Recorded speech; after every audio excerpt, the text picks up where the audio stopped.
조선의 법전이라고 하면 아마도 다들 경국대전을 생각하실 겁니다. 하지만 정작 경국대전에 어떤 내용이 어떻게 담겨 있는지 아는 분은 그리 많지 않을 텐데요. 경국대전은 일제강점기에 일본 사람들이 제일 먼저 입수한 책 중에 하나라고 합니다. 그리고 조항 하나하나까지 아주 꼼꼼히 분석을 했다고 하는데요. 그건 조선이 어떤 나라인지를 이해하는데 경국대전만큼 좋은 책이 없다는 판단에서였습니다. 그렇다면 경국대전이 어떤 책이길래 조선을 이해하는 중요한 단서가 되는 것일까요? 조선 왕조 500년간 조선의 기본법전이었던 경국대전. 그 안에는 어떤 내용이 담겨 있는지, 그리고 경국대전을 통해 본 조선은 어떤 모습인지 오늘 자세히 살펴보겠습니다. 낙동강 오리알 떨어지듯 뚝 떨어져 뒤질 줄 알았더니 제법이구나. 한국 영화 사상 최고의 흥행 기록을 세운 영화 왕의 남자.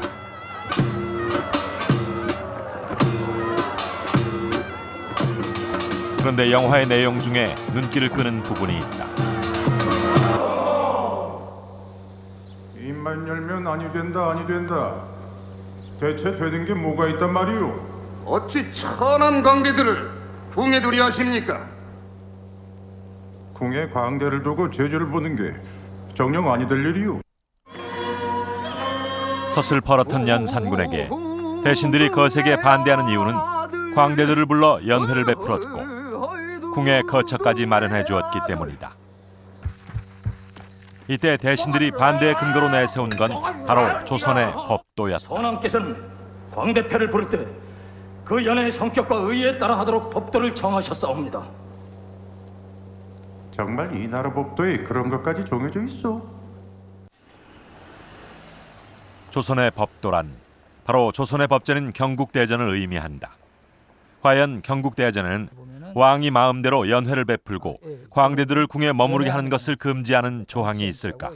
드릴 향자니까 잔치, 즉 국가의 큰 잔치를 의미합니다. 단오, 추석, 행해, 경국대전 예전에 언제 어느 때 연회를 여는지 자세히 나와 있다. 임금이 행차를 하거나 중요한 무술 훈련을 마쳤을 때 의정부와 육조에서 임금에게 연회를 차려 올리며 단오나 추석, 설날 같은 명절에도 연회를 연다. 이제 종친들이 모두 모여가 크게 잔치를 베푸는 의식인데 관찰사나 절도사가 그리고 외국에 가는 사신이나 관찰사의 노고를 취할 때는 임금이 직접 연회를 베풀어 준다. 이처럼 법전에 연회를 여는 시기와 이유가 분명히 명시되어 있어 아무 때나 연회를 열 수 있는 건 아니었다. 특별히 기념할 만한 일이 있을 때 또는 뭐 외국에 사신으로 나갈 때와 같은 이렇게 어떻게 보면 아주 이 국가적으로 의미 있고 그 기려야 할 이런 일에만 잔치를 베풀었지 뭐 함부로 국왕이 자의적으로 이렇게 그 베푸는 그런 그 일은 없었습니다. 그것은 그만큼 어떤 잔치를 어떤 절도 있게 하고 또 필요한 어떤 행사를 함부로 하지 말 것을 이렇게 규정을 함으로써 이 잔치에 따르는 이 사치와 낭비를 이렇게 법률적으로도 이렇게 막아보자는 그런 의지가 반영되었던 것으로 판단이 됩니다. 광대들에게 궁의 거처를 마련해 준 건 역시 경국대전에 의하면 불가능한 일이다. 경국대전에는 궁에서 근무하는 기술직들을 일일이 열거해 놓았는데 그중 연회 때 공연을 맡은 건 장학원이다. 그런데 장학원에는 궁중음악을 연주하는 악사들만 포함되어 있을 뿐 광대는 없다. 이렇게 연회에 대한 자세하고도 구체적인 조항까지 명시하고 있는 경국대전. 경국대전에는 이외에 또 어떤 내용이 담겨 있는 것일까? 총 319개 조항을 담고 있는 경국대전은 2호 예병 형공 6전으로 나뉘어져 있다.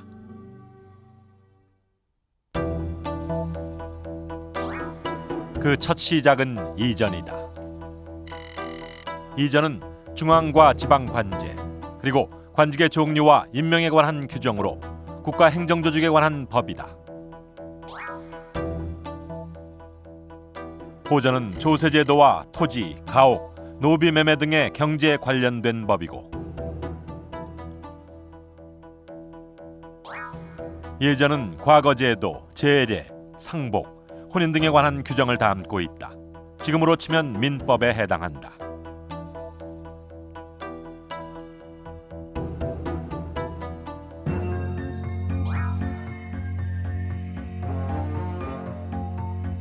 병전은 말 그대로 군사 제도에 관한 것이고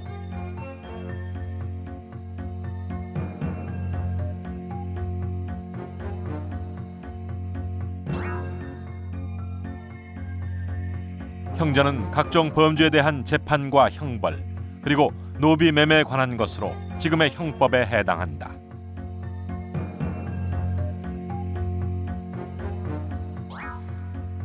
마지막으로 공전은 도로 건축 등 산업에 관련된 법이다.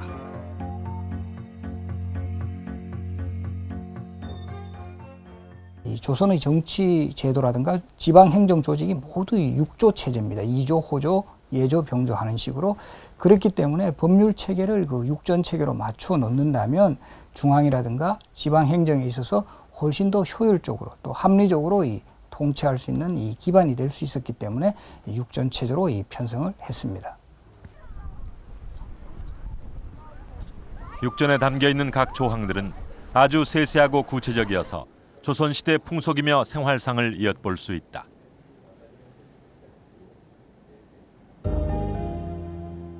고궁박물관에는 조선시대에 쓰였던 자가 전시도에 있는데 규격이 여러 가지다.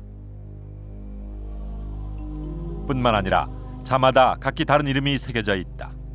그런데 왜 이렇게 자마다 각기 다른 이름을 붙여 다른 규격으로 만들었는지 경국대전을 보면 알 수 있다. 횡종척은 6척 길이로 악기 제작에 쓰이고 포백척은 한자 세치로 옷감 제작에 쓰이며 영조척은 8치 9푼으로 목수용으로 쓰인다고 되어 있다. 저울 역시 그 규정이 경국대전에 나와 있다. 저울은 중량별로 그 종류를 정해놓아 사용했다. 도량형까지 법전에 자세히 명시하고 있는 것이다.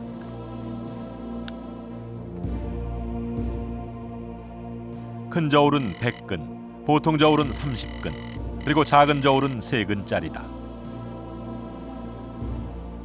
이러한 도량형의 내용들, 각기 그 쓰임새에 따라서 달리 제작되었던 이 도량형들의 내용들은 경국대전 공전 도량형조에 자세하게 규정되어 있기 때문에 오늘 쉽게 내용을 파악할 수 있습니다. 도대체 뭘 보고 이렇게 얼척없는 소리 했어요? 경국대전을 통해 알 수 있는 조선의 풍속도는 이외에도 많다. 그중 하나가 혼인 규정이다. 춘향전에 보면 이몽룡과 춘향이가 16에 만나 백년가약을 맺는다. 현대 민법에 의하면 아직 혼인이 불가능한 미성년자들이다. 하지만 경국대전 예전의 규정에 따르면 혼인이 가능한 나이는 남자 15살, 여자 14살. 소설 속의 설정은 조선시대 법에 의하면 가능한 일이었던 것이다. 뿐만 아니라 혼인 규정에는 이런 것도 있다. 관리 집안의 딸로 집안이 가난해 30살이 넘도록 시집을 못 가면 나라가 혼인 비용을 대주도록 했다. 이외에도 경국대전에는 당시 시대 상황을 알 수 있는 규정도 많다. 계절별로 다른 종류의 땔감을 쓰도록 했는데 봄엔 느릅나무, 여름엔 대추나무, 가을엔 떡갈나무, 그리고 겨울엔 느티나무를 쓰도록 했다. 왜 이런 규정까지 경국대전에 명시해 놓았을까? 새롭게 한다는 의미가 있는 것입니다. 과거 사람들은 불을 출발이라고 생각했습니다. 따라서 새로운 나무에 새로운 불씨를 피움으로써 모든 것을 새롭게 새 출발을 한다. 이를테면 일신, 우일신 이런 어떤 뜻이 현실적으로 그 불씨를 바꾸는 일로 표현되었다. 이렇게 볼 수가 있겠습니다. 왕실 후궁들의 서열도 법전을 보면 알 수 있다. 경국대전 이전에 제일 첫머리에 나오는 4명분은 후궁에 관한 조항이다. 우리에게 낯익은 이름인 빈이 후궁 중 가장 높은 서열이며 그 아래 귀인, 소의 순서로 되어 있다.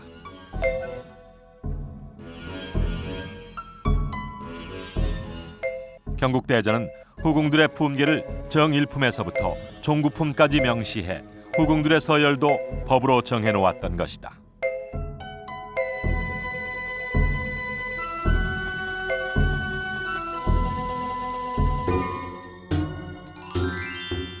국종의 총애를 받았던 장희빈은 후궁 중 가장 서열이 높은 빈으로 정일품이다. 영의정에 맞먹는 지위다. 연산군의 여인이었던 장녹수는 종삼품에 해당하는 수경이다. 왕실 여인들의 서열과 품계를 법으로 정해놓아 왕실의 질서를 잡으려 했던 것이다. 얼음 사용 최대한 법조항도 있다.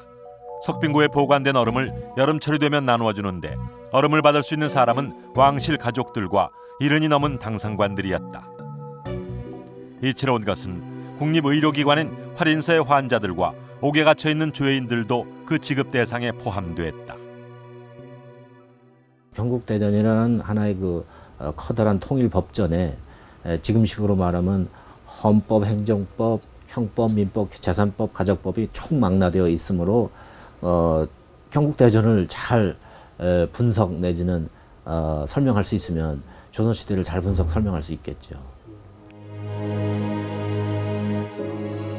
크게는 조선의 통치 구조에서부터 왕실 여인네들의 삶, 그리고 백성들의 아주 사소한 일상까지 경국대전에는 조선의 모든 것이 담겨 있다. 법전이라고 하면 딱딱하고 어려운 내용일 거라고 생각했는데 그렇지가 않네요. 계절별 땔감 종류며 얼음 사용처 같은 아주 세세하고도 생활과 밀접한 관련이 있는 조항들을 담고 있어서 조선시대 사람들이 어떻게 살았는지 알 수가 있는데요. 그래서 조선시대의 관리들, 그러니까 지금으로 치면 공무원이죠. 그들의 24시가 어떠했는지도 자세히 그려볼 수 있다고 합니다. 지금 제 옆으로 보이는 건 경복궁 앞길입니다. 이른 아침인데 벌써 출근하는 관리들로 붐비는데요. 직접 관리 한 분을 만나 경국대전에 나와 있는 관리들의 근무 조항에 대해서 들어보겠습니다.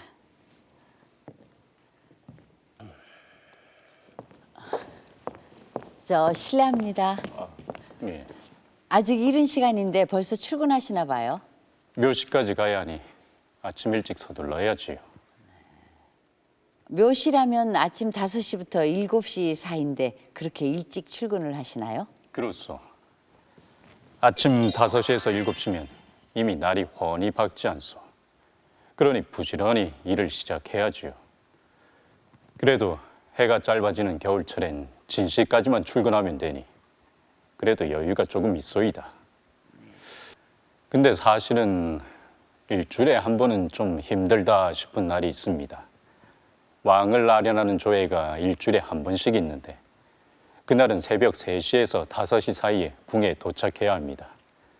그러니 새벽 잠을 설치기가 일쑤죠. 네, 정말 부지런들 하시네요.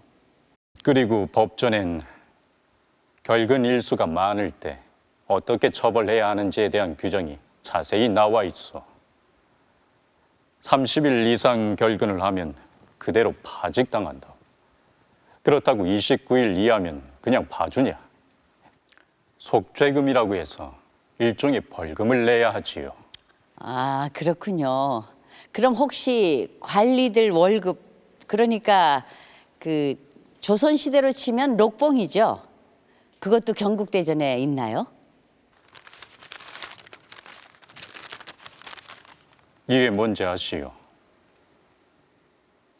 록패라는 겁니다. 일종의 록봉 증명서인데 4개월에 한 번씩 록봉을 받습니다. 지금처럼 매달 월급을 받는 게 아니라 1년에 4번씩 록봉을 받는 것이죠. 그리고 록봉도 돈이 아니라 백미, 현미, 조, 콩, 명주 뭐 이런 것들을 받는데 관리의 등급별로 조금씩 차이가 납니다. 등급별 록봉량까지 경국대전에 정확히 정해놓고 있어서 한치의 오차도 없이 법대로 받게 되는 것입니다. 그리고 저건 방석이랑 지팡이인데 이건 록봉으로 지급되는 게 아니고 나이가 70이 넘은 일품 관리가 국가의 중경사로 인해 은퇴를 못했을 때 그 노고에 감사한다는 의미로 주는 것이죠. 아, 네, 그렇군요. 오늘 말씀 정말 감사합니다. 예, 그럼요.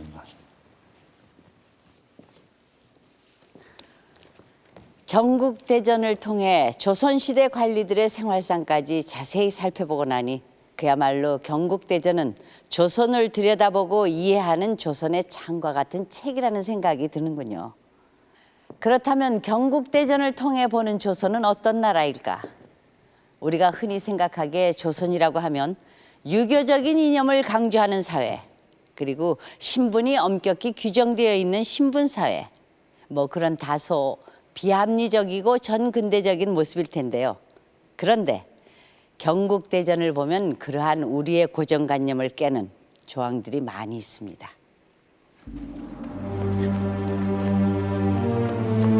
정조 14년인 1790년 전남 강진에서는 끔찍한 사건이 벌어졌다. 살인죄를 지은 젊은 여인이 관아에 끌려온 것이다. 바른대로 되거라. 정녕 네가 저지른 일이더냐? 왜 대답이 없느냐? 네가 안주인을 죽였느냐고 물었다. 네. 살인을 한 여인은 젊은 새댁인 김은혜. 그녀가 한 마을에 사는 안조이라는 여인을 흉기로 찔러 살해한 것이다. 안조인은 너의 이웃이 아니더냐? 그런데 어찌 그리 끔찍한 일을 저질렀느냐? 실은 제가 시집 오기 전에 안조이라는 여인으로부터 한 남자를 소개받았습니다.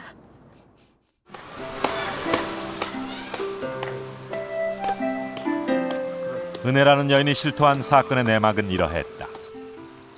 은혜가 결혼하기 전 오랫동안 은혜를 흠모해오던 최정년이란 남자가 있었다. 그는 여러 차례 은혜에게 접근하려 했다. 하지만 은혜는 최정년의 마음을 받아주지 않았다.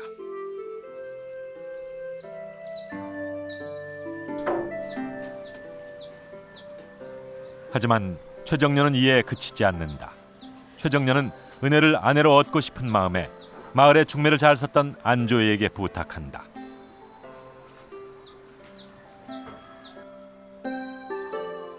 이웃에 살았던 안조이는 최정년의 부탁을 받고 은혜를 찾아왔다.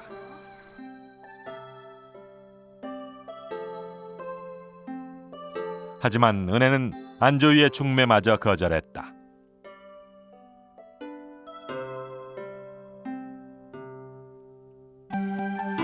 그리고 얼마 뒤 은혜는 다른 남자에게 시집을 간다.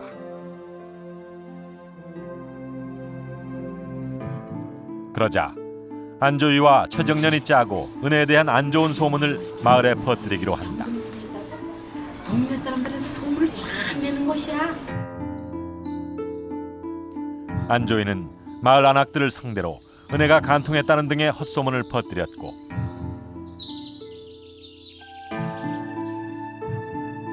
순식간에 마을 전체에 소문이 돌아 은혜는 곤경에 처하게 된다.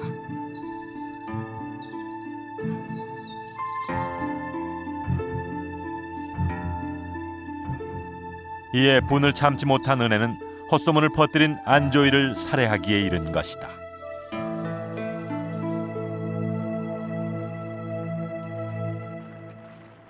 분한 마음이야 이해하겠다만 그렇다고 사람을 죽여서야 되겠느냐?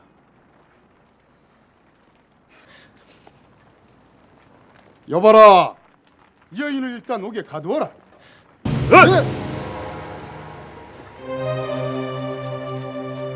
순순히 자신의 죄를 자백한 은혜에게는 이제 법적인 처벌만이 남아있다.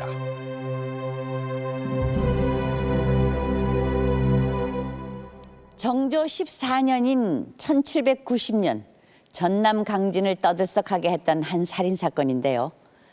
조선시대에는 이런 살인사건이 벌어지면 어떻게 처리를 했을까요? 조선은 엄격한 유교 사회였으니 살인죄에 대해서만큼은 복잡한 조사 과정이나 판결 과정 없이 그대로 사형에 처했을 거라 생각하기가 쉬울 겁니다. 더구나 은혜라는 여인이 순순히 자신의 죄를 자백했으니 더 조사할 것도 없는 명백한 사건이죠. 그런데 사건의 처리 과정을 보면 그리 단순하지가 않습니다. 은혜 사건의 판결 과정을 박노원 아나운서가 자세히 알아봤습니다. 과연 정조 14년에 발생한 은혜 사건은 어떻게 결말이 났을까요? 사건 처리 과정을 실록에서 찾아보기로 했습니다. 조선왕조실록에 은혜 사건이 기록되어 있을까? 사건이 발생한 건 정조 14년 8월. 해당 날짜를 클릭해봤다. 지방에서 벌어진 살인 사건인데도 실록엔 꽤 길고 자세하게 사건의 처리 과정이 남아있었다. 실록에 따르면 은혜 사건을 처음 조사한 관찰사는 한양의 형조에 사건을 올리고 형조는 또 한 번의 심의 과정을 거친 뒤 왕에게 보고한다. 그러자 왕은 죄를 더 추가할 사항이 있는지 혹은 정상을 참작할 만한 자료가 있는지 더 조사해서 보고하라고 한다.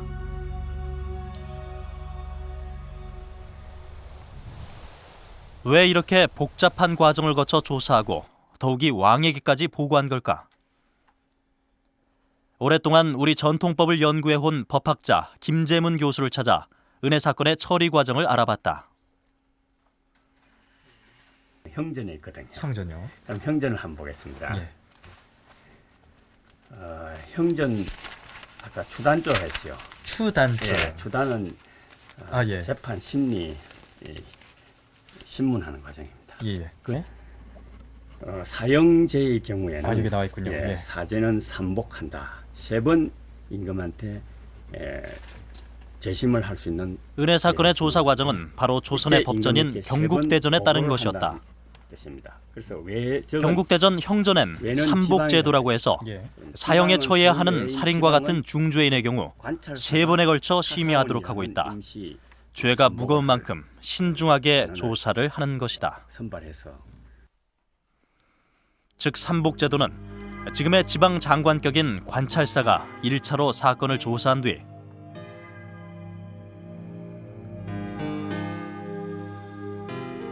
한양에 있는 형조에 보고한다.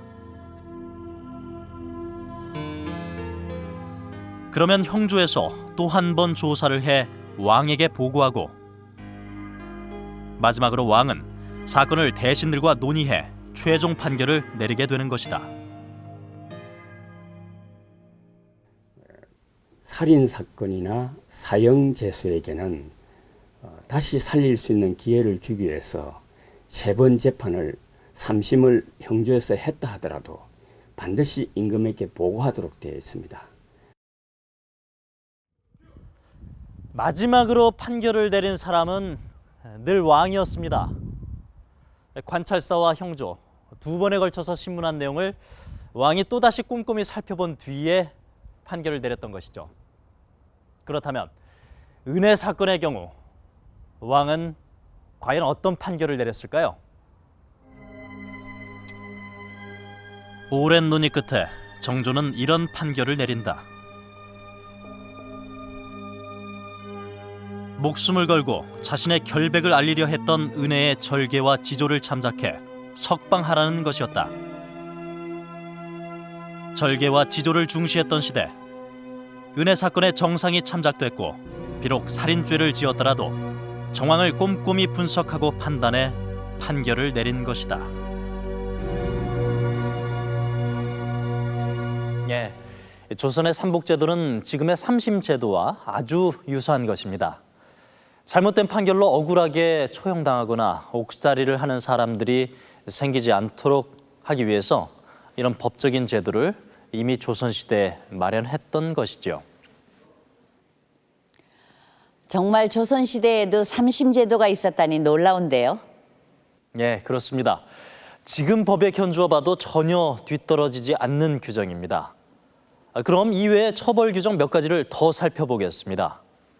제 뒤에 그림들은 18세기 책인 형정도첩에 나온 것들인데요.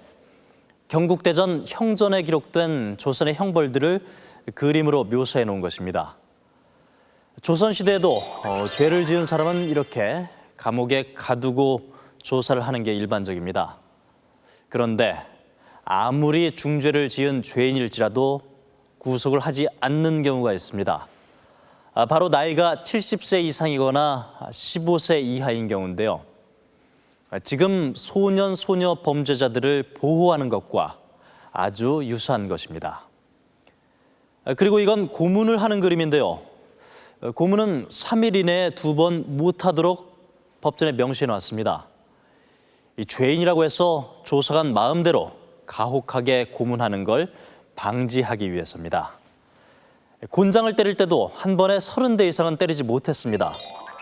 예를 들어 장형 중에 가장 중형인 100대형에 처해졌다 하더라도 법대로 여러 번 나누어서 때려야 했습니다. 그리고 이 그림들을 보면 똑같은 장형일지라도 처벌 도구의 굵기가 다 다르다는 걸 알 수 있습니다.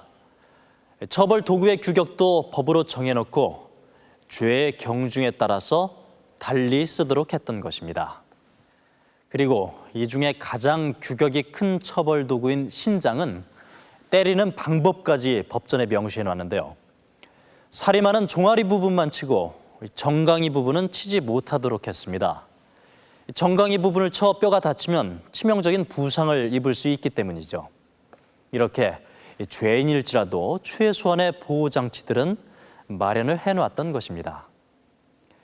형벌제도 외에 경국대전에는 지금 봐도 놀라울 만한 사회복지법이 있습니다.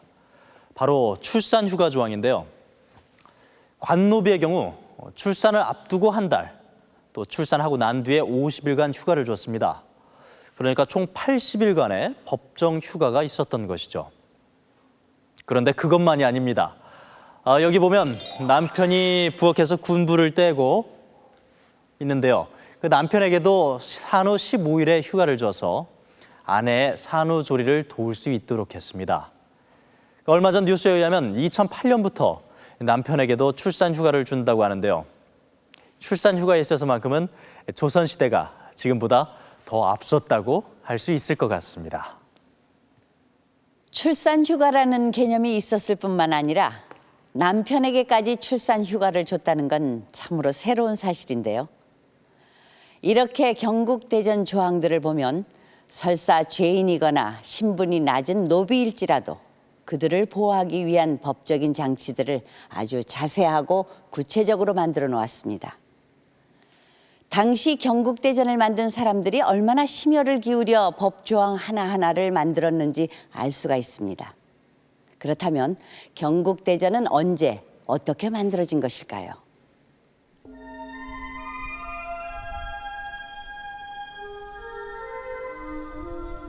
조선의 법전인 경국대전이 완성 반포된 건 성종 9년인 1485년, 조선이 건국하고 90여 년 만이다.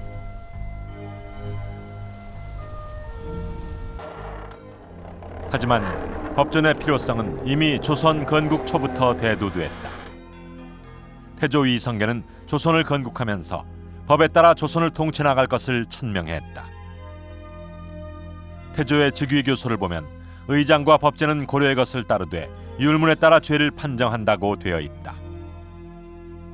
이렇게 태조가 건국 초부터 법의 중요성을 시사한 데엔 이유가 있다. 고려 말에는 정치적인 상황이 매우 혼란스러웠습니다. 고려공사 3일이라는 말이 나올 정도였는데요. 이 말은 나라의 일이 3일을 가서 또 바꾸고 계속 바꾼다. 이런 혼란한 상황을 의미하는 것입니다. 이런 혼란 상황을 일거에 타개하기 위해서 조선의 어떤 공신들은 개혁 작업의 어떤 산물이었던 정치기구 및 그 운영과 관련된 법들을 집대성한 법전을 편찬했고, 이것을 당시 실정에 적합하게 운영하기 위해서 노력을 했습니다. 조선 법전의 기초를 다진 사람은 정도전이다.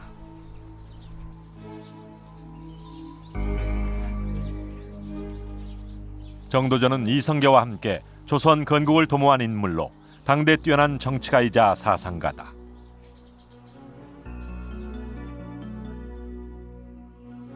삼봉집은 정도전 사후에 정도전이 남긴 방대한 양의 글을 모아서 묶은 책으로 정도전의 사상과 철학이 담겨 있다. 그런데 이 삼봉집 속에 조선 법전의 초안이 됐던 조선 경국전이 있다. 권7은 조선 경국전 상이 되고 권8은 조선 경국전 하가 됩니다. 아, 예. 네. 두 권이네요. 그 두 권이죠. 여기 이렇게 조선경국전이라고 예, 여기 나와 있죠. 이 뒤엎드려서 그 법전을. 예. 근데 이제 상은 전체가 36페이지고 하는 25페이지가 되어 있습니다. 예. 조선 경국전은 고려 때부터 내려온 관습법을 정리하고 당시 법률적 효력을 가졌던 왕의 명령, 즉 수교들을 모아 성문화한 것으로 조선 경국전에는 조선이란 국호의 의미와 함께 관료제도, 인사제도 등의 조선의 여러 제도들이 정리돼 있다. 조선의 통치 이념과 함께 모든 체제를 담고 있는 하나의 법전인 것이다.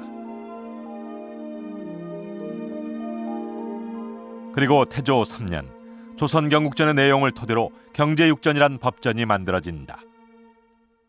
그리고 태종 때 송육전, 세종 때 신찬 경제육전이 편찬된다.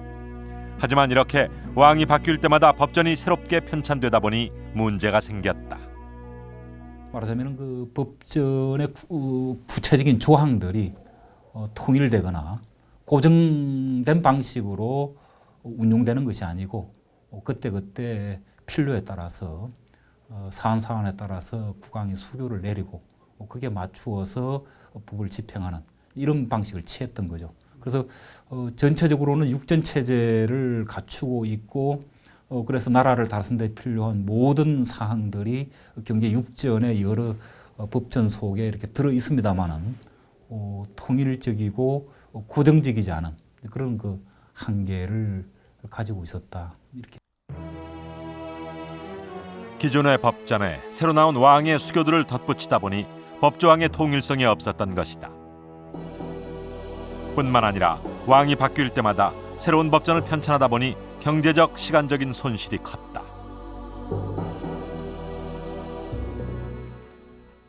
이러한 배경 속에 통일된 법전의 필요성이 대두됐다. 그리고 그 일을 이끈 이가 바로 세조였다. 세조 원년 7월 5일 집현전 직제학 양성지가 선대의 법들은 일정한 법제를 이루지 못했으니 이제 자손만대의 법을 정해야 한다고 상소를 올렸고 세조는 이를 적극적으로 받아들인다.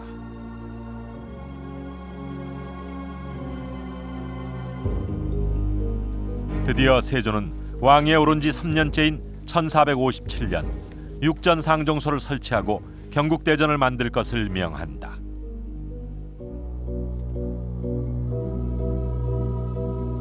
서거정, 양성지 등 당대 최고의 학자들이 모여 그동안 나온 법전들과 왕들의 수교를 모아 통일되게 정리하고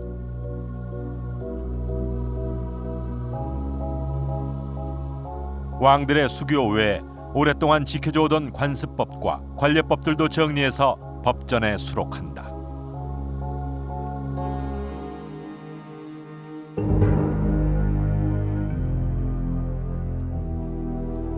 경국대전의 내용을 보완해줄 하위법 체계도 만들어 나간다.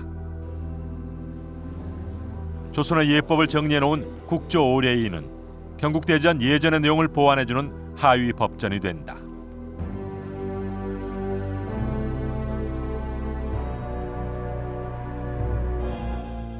그리고 중국 명나라의 형법서인 대명률 중에 합리적인 조항들을 뽑아 형전의 조항을 만드는 데 참고한다. 이렇게 경국대전은 체계적이고 통일된 법전의 모양새를 갖춰 나가게 됐다. 세조는 법전 편찬 작업에 직접 참여하는 열의를 보였다. 육전에 들어갈 항목들을 정할 땐 학자들과 함께 했으며 학자들이 만든 법조항을 일일이 검토하고 필삭하는 작업을 했다.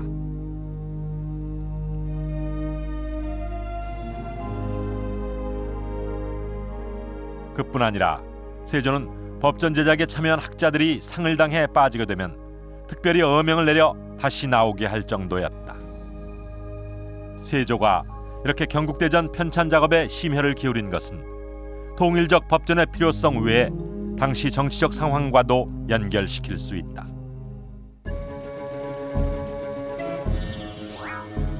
세조는 세종의 둘째 아들, 즉 수양대군이었다. 적장자가 아닌 수양대군은 왕이 될 수 없었다.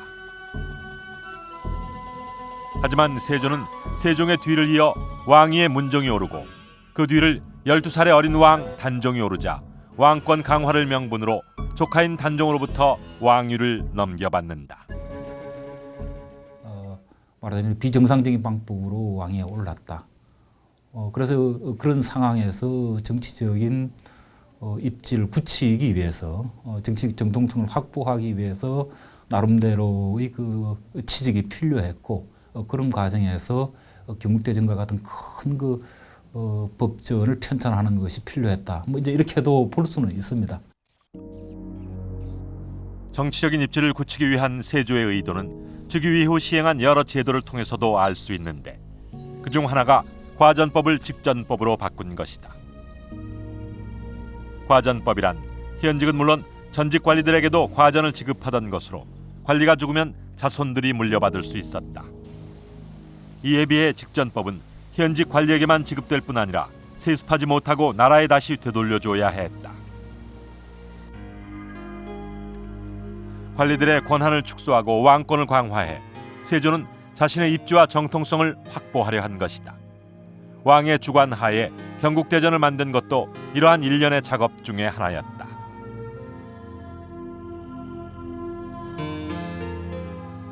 그리고 드디어 세조 13년 경국대전이 완성된다.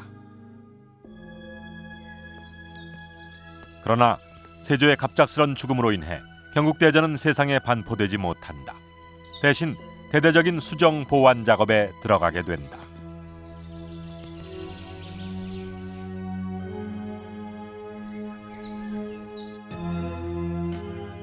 그중 가장 오랜 시간 논란이 됐던 것이 직전법이다. 대신들은 세조가 죽은 건 무리하게 직전법을 시행했기 때문이라며 직전법을 과전법으로 다시 바꿀 것을 요구했다. 오랜 줄다리기 끝에 결국 직전법을 그대로 시행하기로 한다. 왕과 대신들 간의 충분한 논의의 결과였다. 과거처럼 세조의 일방적인 주도로 법전을 편찬하는 것이 아니라 모든 사람들이 만족하고 모든 사람들이 참여하고 모든 사람들이 인정하는 그러한 그 법전을 편찬하려고 했습니다. 그러기 위해서는 상당한 시간이 요구가 되었습니다. 직전법 외에도 문제가 제기되는 법조항들은 하나도 빠짐없이 충분한 논의를 거쳐 수정 보완 작업을 했다.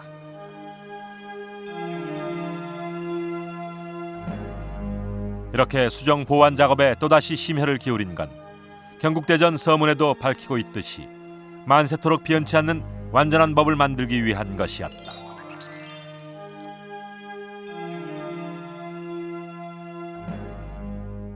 법의 안정성 문제가 우선 가장 중요했습니다. 만세불변의 통일법전이라고 하는 것은 조문 하나하나가 다른 것들과 충돌을 일으키거나 모순을 일으켜서는 안 됩니다. 그렇기 때문에 매우 신중한 그런 작업이 요구가 되었습니다.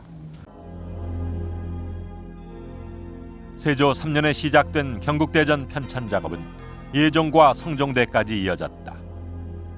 무려 3대 왕에 걸쳐 30여 년간 진행된 길고도 방대한 작업이었다.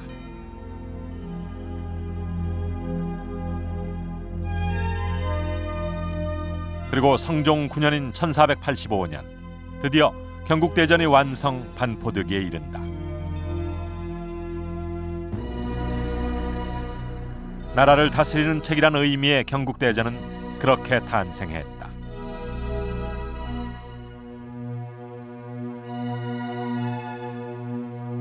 조선이 개국된 지 90여 년 만에 반포된 조선의 헌법 경국대전. 만세토록 변치 않을 통일법전이라는 편찬 의도대로 경국대전은 조선 왕조 500년 동안 조선을 다스리는 기본 법전으로 쓰인다. 실제 경국대전을 수정 보완해 영조대의 속대전, 정조대의 대전 통편, 그리고 고종대의 대전 회통이 나오지만 경국대전 원문은 전혀 훼손하지 않고 그대로 법전에 수록하고 있다. 고종대에 편찬된 대전 회통, 경국대전 원문은 그대로 살려놓고 그 위에 수정 보완한 법조항들을 덧붙이고 있다. 경국대전 원문은 제1위에 원자를 붙여 기록했고 속대전 조항은 속, 대전 통편 조항은 증, 보완된 조항엔 보자를 써놓았다. 아무리 백성이 생활에 필요해서 신법을 만들더라도 같은 그 저촉되는 조문은 경국대전의 그 정신은 또 속대전이나 대종통편의 그 정신은 이어받으면서 새로 만든 법을 조화롭게 이상적으로 해석하기 위해서 그대로 대전해통에는 228개 항목을 그대로 분류해서 똑같이 나열해서 보기 편리하게 일목요연하게 그렇게 편찬하고 있습니다. 만세불변의 법전을 만들기 위해 그렇게 오랜 산고 끝에 탄생한 경국대전은 조선의 통치 이념이요 조선을 다스리는 근간이었다.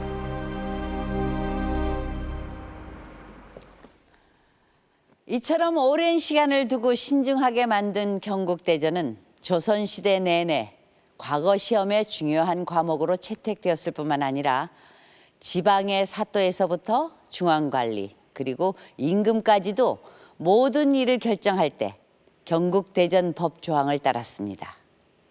그야말로 경국대전은 조선을 다스리는 근간이 되었던 것입니다. 그런데 경국대전의 전체 조항을 살펴보면 한 가지 의아한 점을 발견할 수 있습니다. 처벌 규정 중에 가장 많은 것이 강도나 살인자 같은 범죄자에 대한 것이 아닙니다. 바로 관리입니다. 전체 처벌 규정 중 45%, 그러니까 절반 가까이가 관리에 대한 것인데요. 왜 이렇게 관리 처벌 규정이 많은 걸까요? 지금 제 옆으로 보이는 것은 경국대전의 산실인 육전상정소인데요. 경국대전의 집필 책임자인 최양 선생님을 만나서 그 이유를 직접 들어보도록 하겠습니다.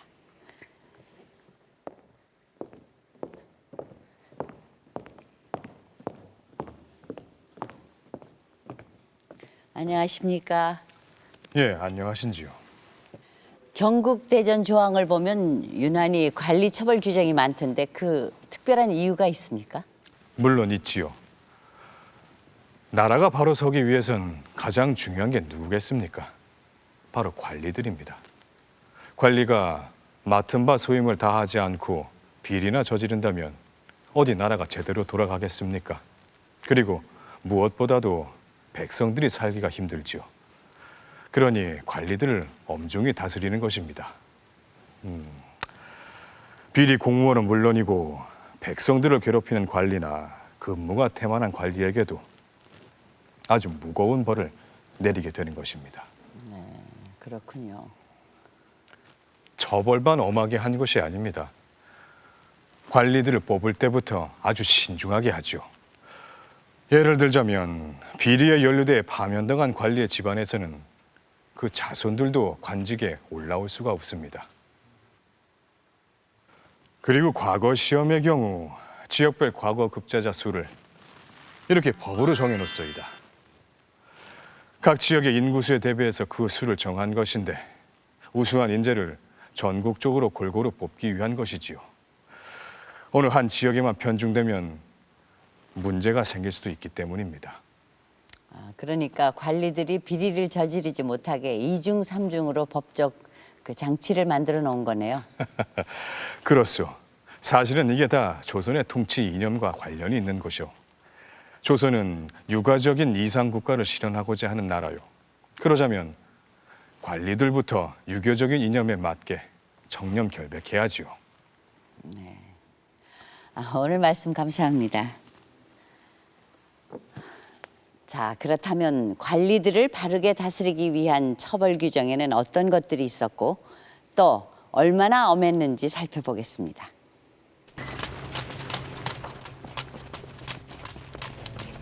성종 14년 8월 26일 한 여인이 관아에 잡혀왔다. 그녀는 사헌부 장령인 송령의 처 신씨, 죄목은 분경죄였다. 분경이란 원래 분추경이란 말로 분주하게 다니면서 이권을 경쟁한다는 의미의 중국 고사다. 그렇다면 분경죄란 무엇인가? 경국대전 형전에 명시된 분경죄는 권세 있는 자의 집안에 드나드는 것이라고 되어 있다. 즉 지금으로 치면 인사청탁을 하는 것이다. 송룡의 처가 분경죄로 잡혀오게 된 내막은 이렇다. 송룡은 원래 작은아버지 송현수가 영모 사건에 연루되어 관직에 나갈 수 없었다. 그런데 성종이 송룡을 총애해 사헌부 장령으로 임명했다. 사헌부 장령이란 정사품의 벼슬로 관리들의 부정과 비리를 감독하는 막중한 권한을 가진 자리다. 이에 송룡의 사헌부 장령 임명에 반대하는 대신들의 상소가 잇따라 사간원과 사헌부의 업무가 마비될 지경이었다.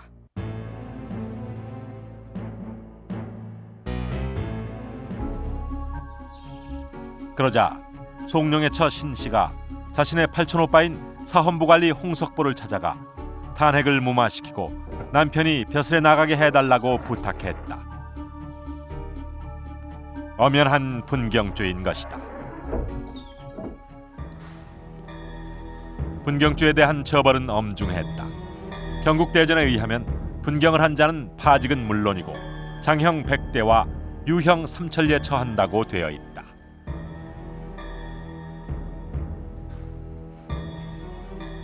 네, 유3천리인데요. 사형 바로 밑에 그 가장 무거운 벌입니다.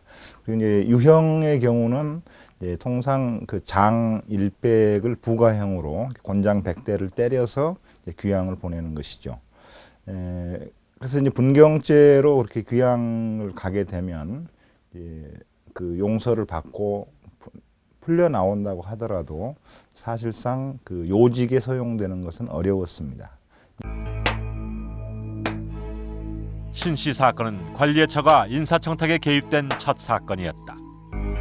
관리의 처에 대한 판례가 없던 터라 고심하던 성종은 경국대전에 명시되어 있는 대로 신씨에게 장 100대형에 명한다. 그러자 송영은 부인으로 인해 무리를 일으킨 것에 대한 사죄의 의미로 스스로 관직에서 물러난다.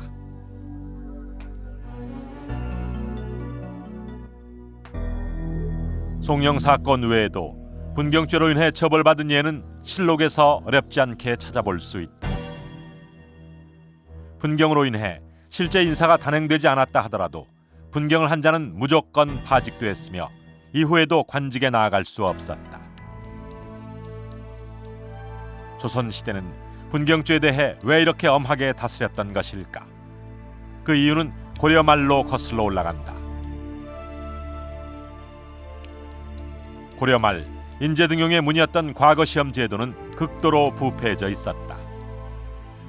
시험관과 응시자가 미리 짜고 응시자의 이름과 필체를 보고 후한 점수를 주었을 뿐만 아니라 이들은 관직에 나간 뒤에도 서로 결탁해 하나의 정치 세력으로 성장했다. 시험 관리자를 그 아버지나 스승처럼 그렇게 섬기고, 그리고 이제 그 자기가 뽑은 그 합격자에 대해서는 그 관리한 사람 역시 이제 제자나 아들처럼 끝까지 챙겨주는 거죠. 그럼 결국은 이제 그 스승 밑에서 스승이 은퇴를 하면 이제 제자가 또 과거 시험 관리를 하고 또 그 제자가 과거 시험 관리를 하고 하면은 이렇게 쭉 피라미드처럼 세력이 형성이 되는 거죠. 그래서 이렇게 해서 어떻게 보면은 그 국가기구의 공적인 거는 국가기구 틀이 있는데 그것을 안에서 움직이는 거는 사실상 그 좌주문생 관계에 의한 인맥에 의해서 국가기구가 움직여지는 이제 그런 쪽까지 이제 나가게 되는 거죠. 이런 폐단을 없애기 위해 조선은 분경죄에 대한 규정을 점점 더 강화해 나간다.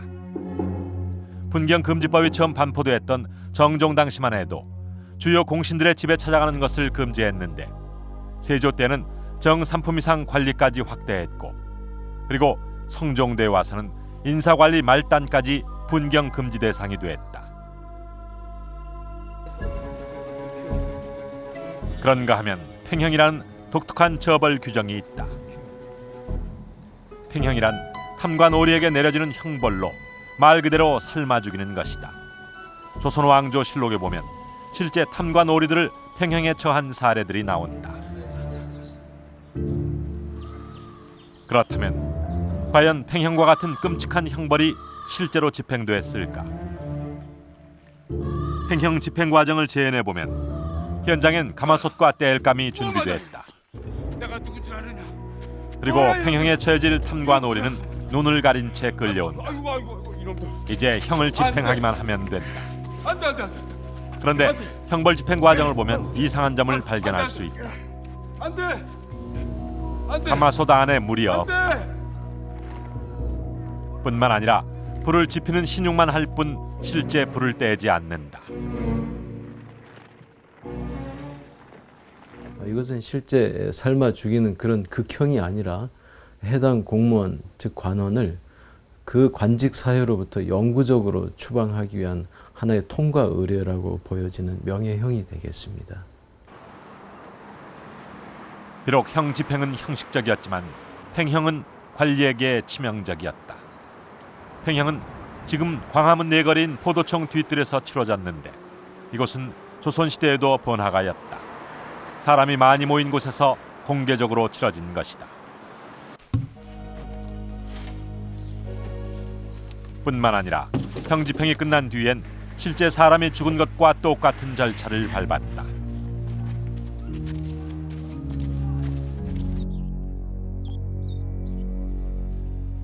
죽은 사람처럼 장례를 치렀는데 가족들이 와서 곡을 하고 운구 행렬을 만들어 집까지 갔다. 그리고 집에 돌아간 뒤에도 바깥 출입은 전혀 할 수 없었으며 손님을 맞을 수도 없었다. 마치 죽은 사람처럼 은둔한 채 평생을 살아야 했다.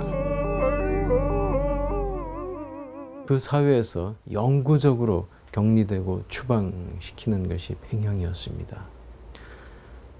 이 팽형은 뭐 뇌물이라든가 부정부패와 연루돼서 꼭 기분 같아서는 감정 같아서는 사형에 이렇게 처하고도 싶은 그런 경우에도 사형에 실제 처하지 않고 또 사형에 이를 만큼 결정적인 근거가 없는 경우에 관습적으로 이렇게 실행을 했었는데 그러나 사형제도보다도 더 그 위하 효과, 즉 일벌백계 효과가 컸었다고 보여집니다. 세무 비리 관리에 대한 규정도 지금보다 훨씬 엄했다.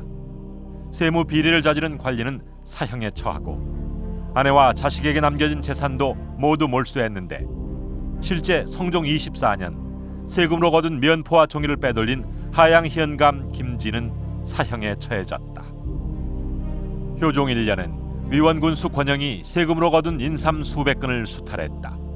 당시 대신들은 권영의 나이가 70이 넘었으니 유배형 정도로 사건을 마무리 짓자고 했고 사관원과 사헌부에서는 법대로 사형에 처해야 한다고 했다. 효종은 고심 끝에 경국대전 처벌 규정대로 사형을 명하고 재산을 몰수했다. 점차 청탁을 하거나 로비를 하거나 혹은 뇌물을 받거나 이런 사람들은 요직에 나가는 게 사실상 차단이 되는 것이죠.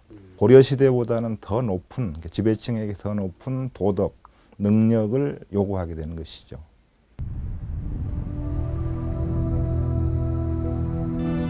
고려 말에 혼란을 지나 세워진 나라 조선.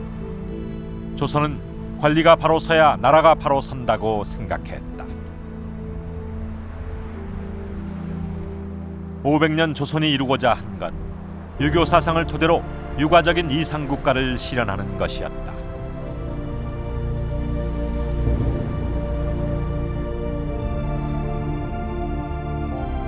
그리고 그 근간이 되는 것이 바로 조선의 만세불변의 법전인 경국대전이었다.